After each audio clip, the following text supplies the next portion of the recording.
Big TV భక్తి సమాచారం WhatsApp ఛానల్లో జాయిన్ అవ్వండి. అన్ని విశేషాలు ఎప్పటికప్పుడు తెలుసుకోండి.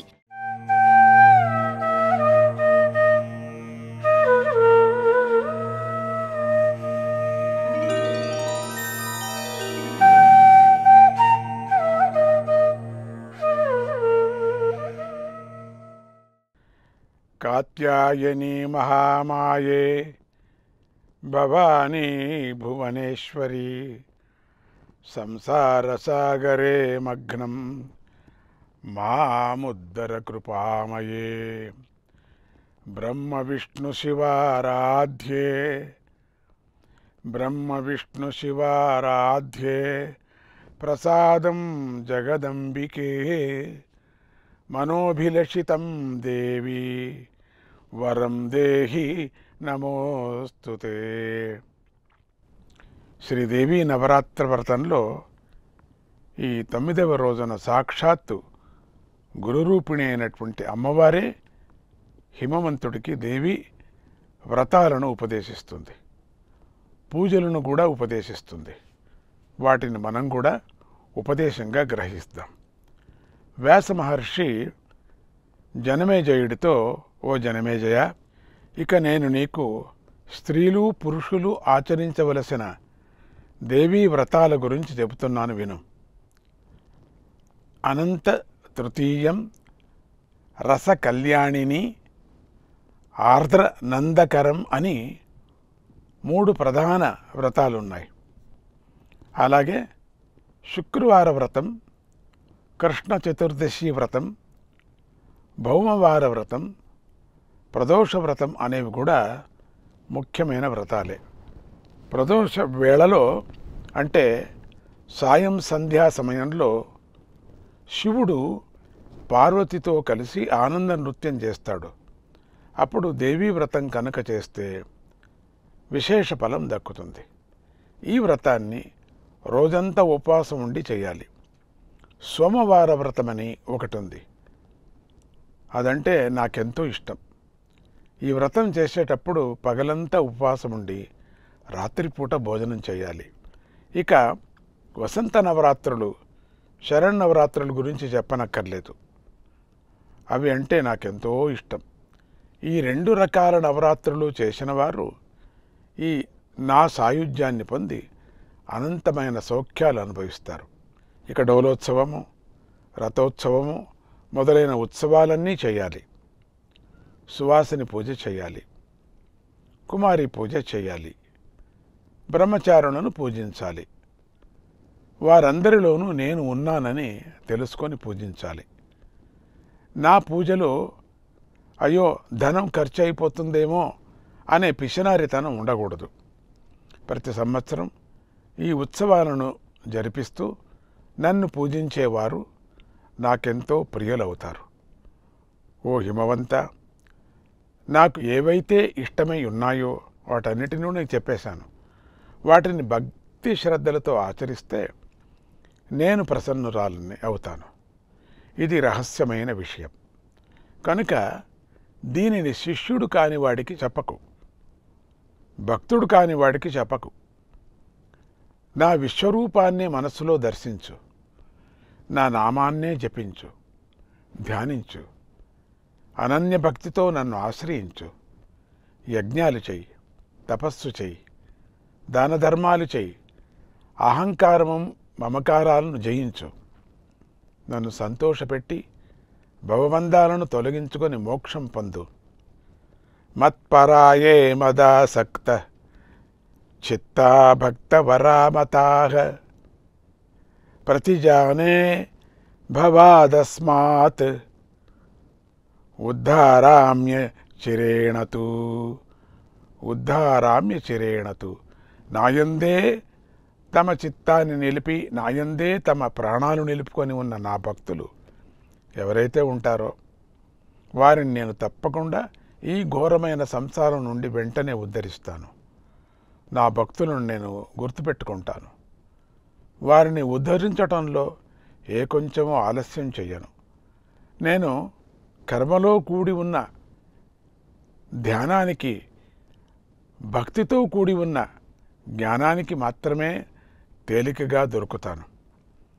వీటిని విడిచి కేవలం కర్మ ఒకటే చేస్తే నేను దొరకను.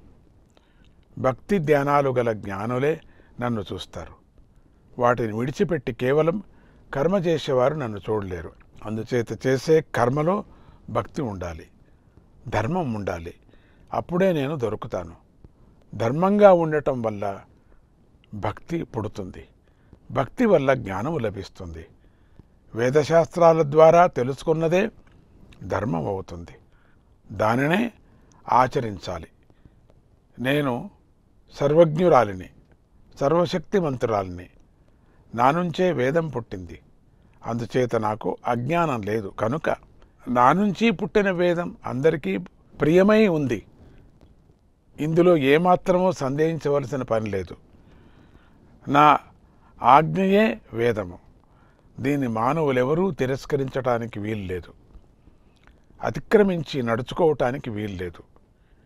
యదా యదా హి ధర్మస్య గ్లానిర్భవతి భూధర అభ్యుత్థానమధర్మస్య తదా వేషాన్ బిభర్మ్యహం. ధర్మానికి హాని కలిగి అధర్మం బాగా పెరిగిపోయినప్పుడల్లా నేను ఆయా అవతారాలు ధరించి అవతరిస్తూ ఉంటాను. వేదధర్మాన్ని ఆచరించని వారిని, అవమానించని వారిని శిక్షించటం కోసమే నేను నరకాలను సృష్టిస్తాను. వాటి పేరు వింటే భయం కలిగే విధంగా వాటిని సృష్టి చేశాను. వేదధర్మ ప్రకారంగా నడుచుకుంటేనే పరబ్రహ్మ సాక్షాత్కారం అవుతుంది. హృదయంలో పూజించే యోగ్యత, అధికారం కలగనంత వరకు నన్ను బాహ్యంగానే పూజించాలి. సిద్ధి కలిగిన తరువాత అంతఃపుర పూజనే చేసుకోవచ్చు. నన్ను బాహ్యంగా ఇలా పూజించాలి. తెల్లవారుజామునే లేచి శిరస్సు యందు పద్మం ఉన్నట్లుగా భావించి స్మరించాలి. ఆ పద్మంలో గురుమూర్తిని ధ్యానించాలి. ఆ తర్వాత కుండలినీదేవిని ఈ శ్లోకంతో ధ్యానించాలి. ప్రకాశమానం ప్రథమే ప్రయాణే ప్రతిప్రయాణే ప్యామృతాయ అంతః పదవ్యామనుసంచరంతిం ఆనందరూపామబలాం ప్రపద్యే. తర్వాత స్నానము, నిత్యపూజలు అయిన తర్వాత నన్ను హృదయంలో ధ్యానించాలి. శరీరంతో సహా తన సర్వస్వాన్ని నాకు అర్పించిన భక్తుడుంటే నాకు చాలా ఇష్టం. నన్ను అర్చించిన వారికి లభించనిదంటూ ఏదీ ఎక్కడ ఎప్పుడూ ఉండదు. మరణించిన తర్వాత దేవీ స్వరూపులుగా మారుతారు. వారికి దేవతలే దండాలు పెడతారు అని అమ్మవారు హిమవంతుడికి చేసిన బోధను వ్యాస మహర్షి జనమేజయుడికి ఉపదేశించాడు. అందరూ పరాభక్తిని కలిగి ఉండండి. పరాభక్తి కలిగి ఉంటే పరాశక్తి అనుగ్రహం కలుగుతుంది. పరాభక్తినే ఎందుకు పట్టుకోవాలి అంటే ముందు భక్తి గురించి తెలుసుకోవాలి. కనుక భక్తిలో గల రకాలను తెలుసుకుందాం. ప్రధానంగా కర్మ, జ్ఞాన, భక్తి యోగాలని 3 యోగాలు ఉన్నాయి. వాటిలో భక్తి యోగం అందరికీ అందుతుంది. అందరూ ఆచరించటానికి వీలుగా ఉంటుంది. ఇది కర్మయోగము. జ్ఞానయోగాల కన్నా చాలా సులభంగా ఉంటుంది. ఈ భక్తి యోగంలో శరీరాన్ని కష్టపెట్టుకోవటం ఉండదు. చిత్తాన్ని నిరోధించుకోవటం వంటి కష్టాలు కూడా ఉండవు. కనుక అందరూ భక్తి కలిగి ఉండాలి, భక్తిని పెంచుకోవాలి. ఈ భక్తిలో మళ్ళీ సాత్విక భక్తి, రాజస భక్తి, తామస భక్తి అని 3 రకాల భక్తులున్నాయి. అవి ఇలా ఉన్నాయి. కొంతమంది భక్తులు పరులను పీడిస్తూ ఉంటారు, మోసం చేస్తూ ఉంటారు, మాత్సర్యం కలిగి ఉంటారు, కోపాన్ని కలిగి ఉంటారు. ఇది తామస భక్తి. దీన్ని విడిచిపెట్టాలి. ఇంకొంతమంది భక్తులు ఇతరులను పీడించరు, కానీ ఎప్పుడూ తమ మేలునే కోరుకుంటూ ఉంటారు. ఎన్నో కోరికలతో ఉంటారు. జీవాత్మ పరమాత్మ యందు భేదబుద్ధి కలిగి ఉంటారు. ఎప్పుడూ భోగాలు అనుభవించాలని కోరుకుంటూ ఉంటారు. కీర్తి కావాలని కోరుకుంటూ ఉంటారు. ఫలం లభించాలనే ఆశతో ఉంటారు. దీనిని రాజస భక్తి అంటారు. దీనిని కూడా విడిచిపెట్టాలి. మరికొంతమంది పాపాలు పోవాలని కర్మలు ఆచరించి ఫలాన్ని పరమేశ్వరుడికి అర్పిస్తారు. వేదాలను గౌరవిస్తారు.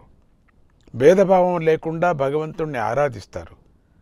దీనిని సాత్విక భక్తి అంటారు. ఈ సాత్విక భక్తి తామస రాజస భక్తుల కన్నా మంచిది. ఇది పరాంబికా భక్తిని పొందటానికి సహాయం పడుతుంది. మిగతా 2 భక్తులు పనికిరావు. అందరూ కూడా ఈ పరాభక్తిని పొందటానికి ప్రయత్నించాలి. పరాభక్తి అంటే నిరంతరం అమ్మవారి గుణాలనే వినాలి, అమ్మవారి నామాన్నే కీర్తించాలి, అమ్మవారి దివ్యమంగళ స్వరూపంపై దృష్టి పెట్టాలి, మోక్షం మీద కోరిక లేకుండా ఉండాలి, ఎంతో అనురక్తితో అమ్మను కీర్తిస్తూ ఉండాలి, ఎంతో ప్రేమతో అమ్మను తెలుసుకుంటూ ఉండాలి. జీవరాశులన్నిటిలోనూ అమ్మరూపాన్నే చూస్తూ ఉండాలి. తానంటే తనకెలా ఇష్టమో ఇతరుల పట్ల కూడా అలాంటి ఇష్టమే కలిగి ఉండాలి. తనను ప్రేమించినట్లుగానే ఇతరులను కూడా ప్రేమించాలి. అందరిలోనూ ఒకే ఒక చైతన్య పదార్థం ఉందని గ్రహించాలి.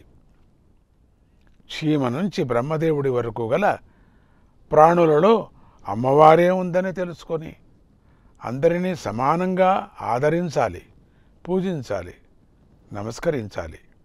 ఎవరి పట్ల కూడా ద్రోహచింతన లేకుండా ఉండాలి. ఎప్పుడూ శాస్త్రాలు పురాణాలు వినటంలో ఆసక్తి కలిగి ఉండాలి. నిత్యకర్మలు ఆచరిస్తూ ఉండాలి. దైవ పూజ చేస్తూ ఉండాలి. అహంకార మమకార భావాలు లేకుండా ఉండాలి. ఇది పరాభక్తి. అందరూ తమ భక్తిని ఒకసారి పరిశీలించుకొని పరాభక్తిని పొందటానికి ప్రయత్నించండి. పరాభక్తులకు జ్ఞానం లభిస్తుంది, మణిద్వీపం లభిస్తుంది.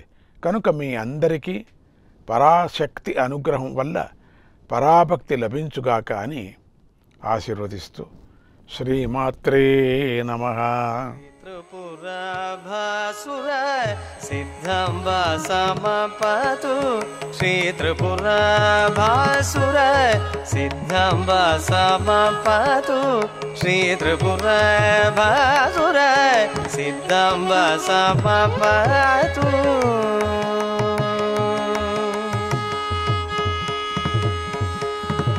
వాతపిత్త కఫరూప వ్యాధీనాం శమని వాతపిత్త కఫరూప వ్యాధీనాం శమని పంచకోశగ సుధియాం మోగనాశదాత్రి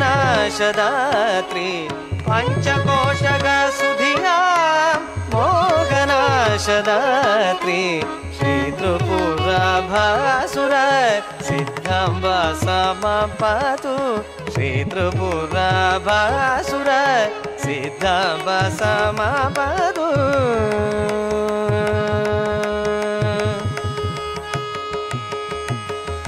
యానాంనాం సహస్రైః సుకీర్తికా నిచయైర్వ యానాంనాం సహస్రైః సుకీర్తికా నిచయైర్వ వశిని వాగ్దేవీభిర్నితాంత సంస్తుతతత్వ వశిని వాగ్దేవీభిర్నితాంత సంస్తుతతత్వ అష్టకోణగ శివగ हास्यरसे रसिक अष्टकोणग शिवग हास्यरसे रसिक रहो योगिनी विनुता वाघारां दिशतु रहो योगिनी Vinuta वाघारां दिशतु Shri त्रिपुराभासुर सिद्धांब समपतु Shri त्रिपुराभासुर सिद्धांब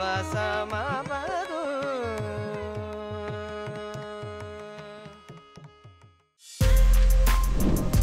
For more videos like this, subscribe Big TV channel.